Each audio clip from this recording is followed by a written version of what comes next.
भारत की जिम्मेदारी और प्रधानमंत्री की जिम्मेदारी है देश की रक्षा करना। कि बांग्लादेश में जो माइनॉरिटी के साथ हो रहा है, हमारे देश में जो माइनॉरिटी के साथ हो रहा है, सरकार को इस पे ठोस कदम उठाना चाहिए। सरकार वादे तो बड़े-बड़े करती थी। नमस्कार, मैं मिताली वर्मा। आप देख रहे हैं आगाज़ टाइम्स। जैसे कि बांग्लादेश में हिंदुओं पर हो रहे अत्याचार को लेकर यहाँ सपा से कुछ लोग यहाँ पर उपस्थित हैं, उनसे हम बात करेंगे। जिस तरीके से बांग्लादेश में अत्याचार हो रहा है हिंदुओं पर, उसको लेके आप क्या कहना चाहेंगे? कि हमारी भी मांग यही थी, आज हम मौन धरने पे बैठे हैं गांधी जी की प्रतिमा के नीचे। हमारी भी मांग सरकार से है कि बांग्लादेश में जो माइनॉरिटी के साथ हो रहा है, हमारे देश में जो माइनॉरिटी के साथ हो रहा है, सरकार को इस पे ठोस कदम उठाना चाहिए। एक ऐसा कानून बनाना चाहिए और एक ऐसी मिसाल पेश करना चाहिए, जो देश और दुनिया में इस भारत की हमारी तारीफ हो। भारत सरकार से आप किस तरह की कार्रवाई की अपेक्षा करते हैं? सबसे पहले तो बांग्लादेश में जो माइनॉरिटी के साथ हो रहा है, उनकी हिफाजत करें। देश में जो माइनॉरिटी के साथ हो रहा है, मॉब लिंचिंग जैसी घटनाएँ हो रही हैं, लोग परेशान किए जा रहे हैं, उनकी हिफाजत करें, क्योंकि भारत की ज़िम्मेदारी और प्रधानमंत्री की ज़िम्मेदारी है देश की रक्षा करना। और देश के बाहर भी कहीं अगर कोई पीड़ित होता है, तो हिंदुस्तान ऐसा देश है जिसने हमेशा बढ़-चढ़ के बोला है। तो हम भारत सरकार से भी यही माँग करते हैं कि इस पे एक कानून बनाएँ मॉब लिंचिंग पे, और देश और दुनिया में एक मिसाल पेश करने का काम करें। पूरे देश में चर्चा चल रही है इस समय, जो भी हुआ है वहाँ के युवक के साथ में जिस तरीके से गलत व्यवहार किया गया है, उसको मारा गया है और जगह जगह प्रदर्शन हो रहे हैं, पुतले फूके जा रहे हैं। तो अगर इस तरीके से अगर होता रहा तो आपका संघ किस तरीके से आगे के लिए आंदोलन करने के लिए तैयार है? देखिए, तो जनता देख रही है इस चीज़ को। सरकार वादे तो बड़े-बड़े करते थे।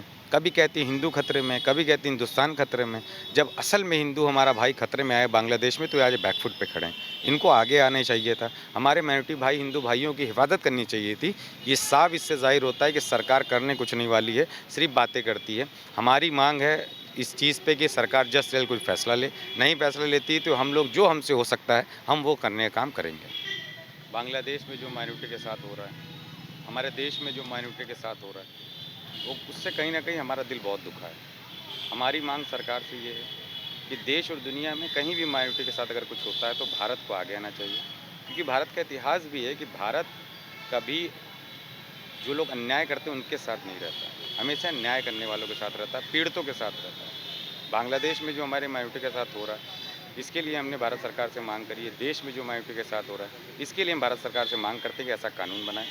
कानून बना के एक मिसाल पेश करने का काम करें कि हिंदुस्तान हमारा एक ऐसा देश है जहाँ सभी को रहने का हक है और सभी को अपना धर्म को मानने का हक है। मगर आज बहुत मन दुखा हमारा, आज हम मौन इस वजह से भी हैं।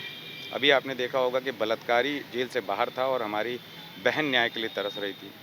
आज हम मौन इस वजह से भी थे, हमने देखा कि क्रिसमस के दिन किस तरह की चीज़ें हुई हमारे देश के अंदर और हमारे शहर के अंदर। यही सब मांगे हमारी भारत सरकार से हैं कि इस पे कानून बनाए। मॉब लिंचिंग जैसी घटनाएं देश में, दुनिया में कहीं नहीं होनी चाहिए, और भारत को सबसे पहले आगे आना चाहिए, उस पर कानून बना के एक मिसाल पेश करने का। जैसा कि बांग्लादेश में हिंदुओं पर हो रहे अत्याचार को लेकर हम यहाँ पे सपा नेता मोहम्मद इखलाक से बात करी हुई है। आज वो सब यहाँ पर मौन प्रदर्शन कर रहे हैं। आप देख रहे हैं आगाज़ टाइम्स। कैमरामैन अमित के साथ मैं मिताली वर्मा।